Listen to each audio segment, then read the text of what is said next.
Omwami Bruno ke avudde mu mbeera n'alangira gavumenti ebigambo ebisongovu n'abagamba nti nno abaana bano be muleka okufiira e Bulaaya be babatusizaawo we muli era n'abagamba kintu kyetaagisa ki okubanga muyamba n'okununula abaana bano abali mu mbeera embi era Bruno ke takomye okunaawaninga nammwe bankuba kyeyo mwenna era n'abakubira omulanga n'abasindika mubeere nga muli mu unfollowinga buli celebrity yenna gwe mumanyi mu ggwanga Uganda nga tasobola kuvaayo kwogera ku nsonga zammwe kuba abagambye mukola ekintu ky'amaanyi nnyo obateeka mu positions ennungi oba wa following okulayikinga videos zaabwe okulayikinga music waabwe kyokka we mutuuka nga mwagala kuyambibwa tebavaayo ngenda kubanga imbatwala mu katambi ka Bruno ke temugamba nti no bino bigambo byange era temugamba nti no musalako bigambo mugenda kubanga mukewulirako kubanga ye kennyini ayimiridde ku magulu gabiri n'akozesa eddoboozi lye n'agamba nti nedda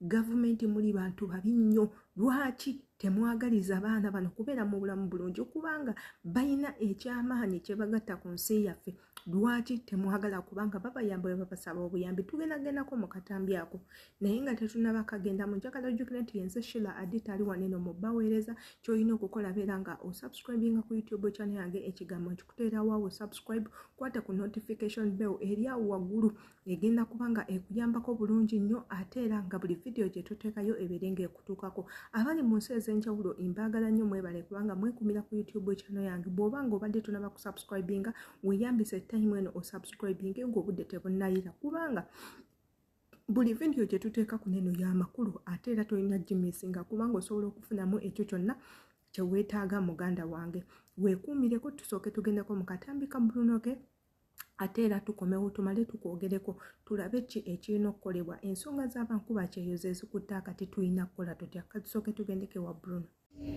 Basibe ne banyabo ladies and gentlemen, ensonga endeese wano leero y'abaganda baffe abali Saudi Arabia abaana abawala abali mu kukola issue eno it reached to my notice. I think 2 days back I got some inboxes from some female fans telling me that embeera mbi, and when I came to TikTok ninsangako a lot of videos eziraga abaana nga bacomplaininga abaana bafa so si babiri si 10 saa 2.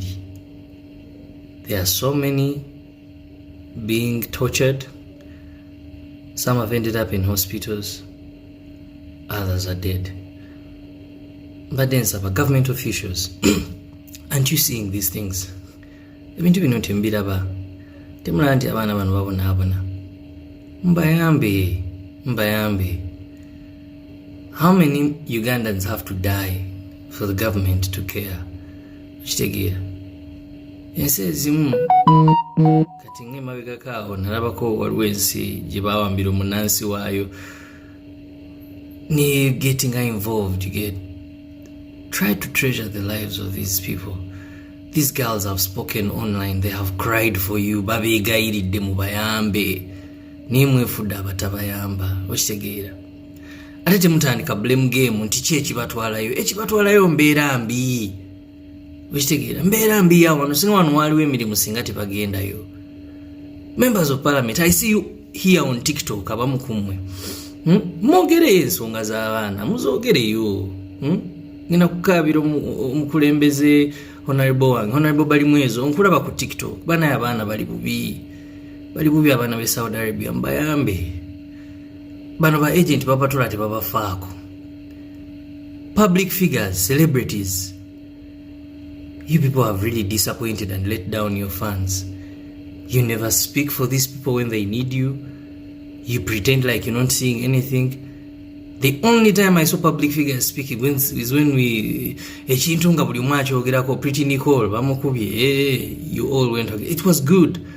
Do the same for these girls. Teri muntu asinga bawagiranga bana bali mu Middle East ne Saudi Arabia bebalaba content wamwe ate namwe abana ba Middle East mwesibye ku bano abantu tebaboogerera ekyo nja kibagamba.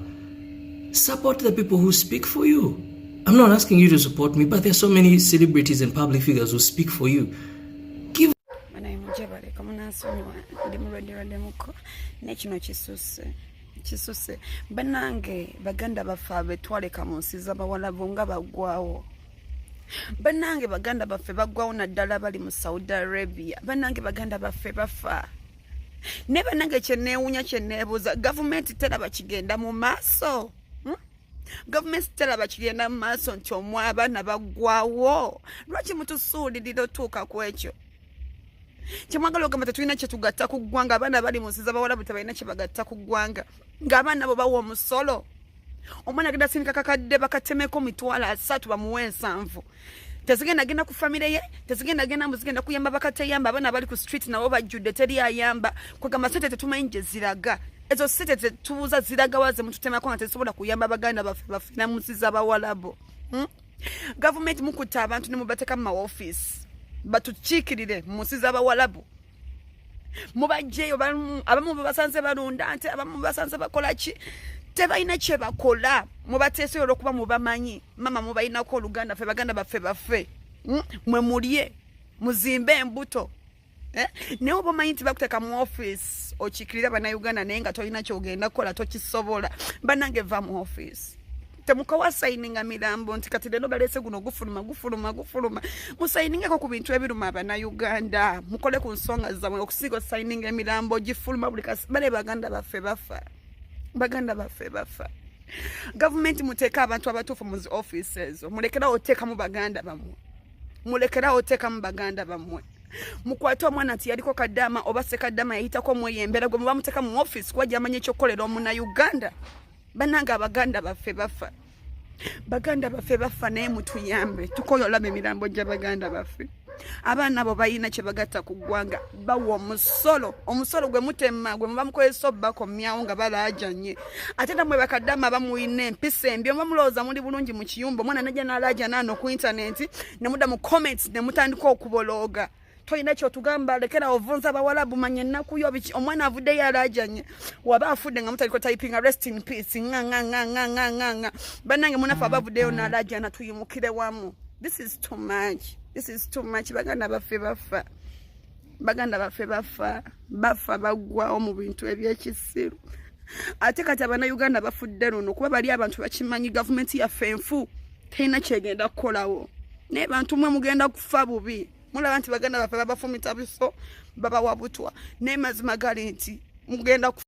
Keeko nno akatambi akavudde ewa mwana mulenzi Brunoke nga yeemulugunya ku ngeri ba housemaid gye batulugunyizibwamu era nga yeemulugunya ku ngeri Abannayuganda gye battibwamu era nga yeemulugunya ku gavumenti obutakola kimala era nga ababuuza lwaki temusobola kubeererawo baana bano, lwaki temusobola kuyamba abaana bano abajja okukola. Mbadde ngamba sente zonna nga bwe bazikola bwe bazisindika ne zibeera nga zikomawo ewaka, lwaki temutoola ku ezo sente ne mubeera nga muyamba bano abaana? Wabula nze njagala okubajjukiza nti nno tuyinawo omusango ogubadde mu kkooti ogwa mwana muwala Esther. Omwana muwala ono nzaalwa ya Uganda era nga abadde Munnayuganda, abadde n'eddwaliro Munyonyo eriyamba abantu abakyala naddala abakyala n'abaana abawala. Omukyala ono kikakasibwa nti yafiira mu ggwanga eri Amerika. Ekyamutta kiki? Oluggi lwamugwira ne lumukuba ne lumutta ne lumuttirawo. Omusango ogwo ne gugenda mu kkooti ya Amerika ng'era Brunoke wakyogedde. Omusango ogwo mugenda mu kkooti ya Amerika ne bayiyirira famire ey'omuwala ono afudde kumpi biliyoni namba eya ssente. N'okusukkamu baabawadde $9.9 million US.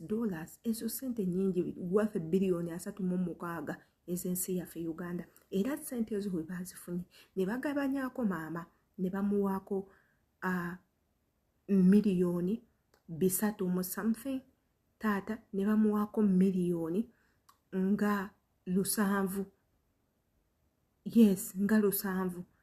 Embalirira sigitegedde bulungi naye nga bwe batyo bakikoze. Nga kati nno Amerika lwaki wejjakikoze kwe kuwaayo ssente ezigenda okudda mu kifo ky'oyo omuntu okutambuza emirimu gye nga bw'abadde agikola. Jjukira abadde n'abaana ab'okulabirira abali mu orphanage, ayina amasomero g'abadde azimba ye n'omwagalwa we, sente ezo ne zibaweebwa. Kati naffe kye tubadde tusaba ng'ensi endala bwe zikikola, naffe Uganda ekisobola. Abafiripayini, omufiripayini waafa ayina okusasulirwa ssente, balina oluyimirira famire. Ate ne bw'aba amaze ku contract, ensi mwava eye ey'abefiripayini emuwa akasiimo, kwotwadde Indonesia n'abayindi bakikola, aba Sri Lanka bakikola, aba Bangladesh bakikola. Naye ffe abannayuganda lwaki tetukikola? Kwekwo okubeera n'abantu abatalina mugaso mu offices nga tebasobola kuyamba baana bano. Omwana ono awaddeyo obulamu bwe ajja akole, yes ye ekimuleese kubeera nti alina okuyaayana kwa ssente, naye ssente z'akoze zigenda kuyamba abantu bangi nga kwe kulinamu aba gavumenti abatudde mu office.